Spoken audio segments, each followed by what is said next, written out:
I have officially made my Super Bowl MVP pick, and no, it's not a quarterback. While everyone's so focused on Sam Darnold and Drake Maye or Bad Bunny, I would like to take a second to spotlight a player who I think is going to come in and steal the MVP. Do we have any guesses? Drum roll, please.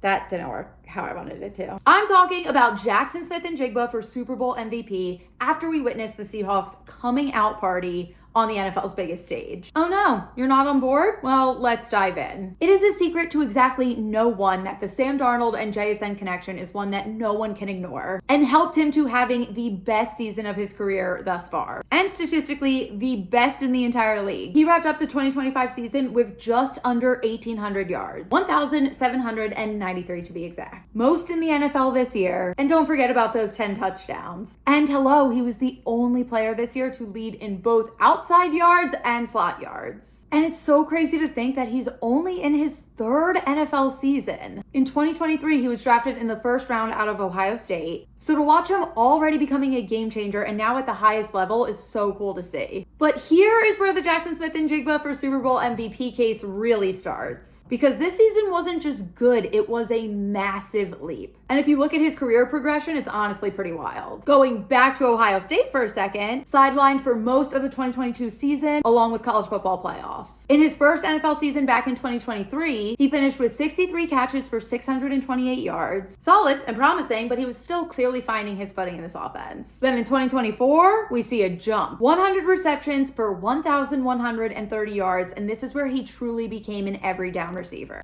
His catch rate went way up, his drop rate way down, and Seattle starts trusting him more in the bigger moments. And then welcome to 2025. Enter Mike McDonald as head coach, who was the youngest head coach hire at the time. And then, of course, Sam Darnold. And with all of this together, a superstar wide receiver was born. And again, finished this season with 119 receptions on 163 targets for 1,793 yards. That's 600 more yards than last season. Good math. This isn't just short, easy stuff. He's creating separation, winning downfield, and making defenses play. And we will get into the Patriots defense a little bit later on. My favorite stat, his drop rate drops all the way to 3.1%. This is trust your life on him kind of football. And Seattle doesn't just feature him, Darnold and this offense relies on him. One more fun stat, he nearly doubled his yards before contact from 653 in 2024 to 1,265 this season, which just shows you how often he's getting clean releases and torching coverage before defenders even touch him. This doesn't scream breakout season, this screams full-on arrival. Now let's talk history, because unfortunately for my wallet, wide receivers winning Super Bowl MVP is actually pretty rare. In total, 8 wide receivers have won Super Bowl MVP, and ironically enough, the most recent notable wide receiver to win Super Bowl MVP is now JSN's teammate, Cooper Kupp from Super Bowl 56 with the Rams, who had 8 receptions, 92 yards, and 2 touchdowns in their win over the Bengals. Now, obviously, most Super Bowl MVPs are given to quarterbacks, like the always lovely Jalen Hurts after last year's Super Bowl. Okay, of course, I had to talk about my Eagles one time. Go Birds.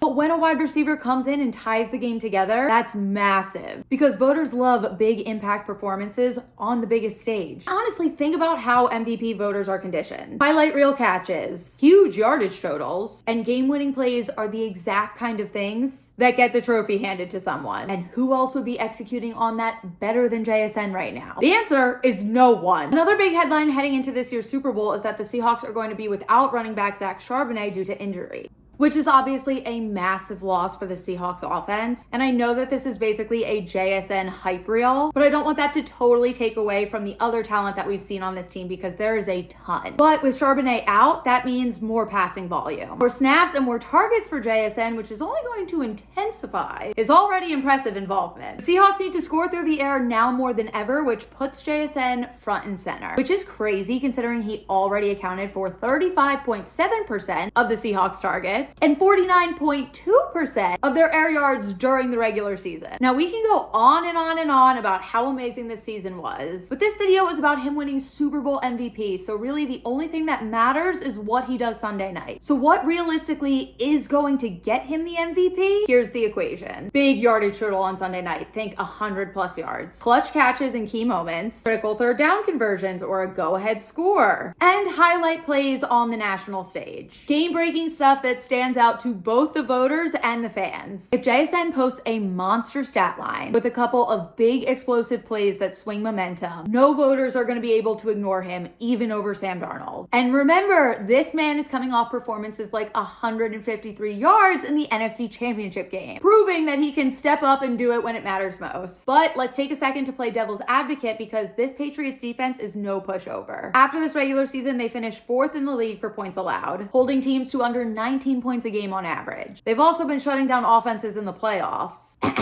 The AFC Championship game when they held Denver to just 10 points. Granted, there were some underlying circumstances there, but they create turnovers and they make big plays. They've also added impact players up front like Super Bowl champion Milton Williams. Okay, one more excuse to talk about my Eagles. I miss you. But seriously, he's a veteran interior force who's now one of the highest paid defenders on the team. So yeah, kind of scary, but here's why it can honestly be good for the MVP narrative, because if JSN can come out and shine against a top tier defense on the biggest stage, that's exactly the kind of performance that MVP voters are going to eat up, especially when this defense has earned respect all season long.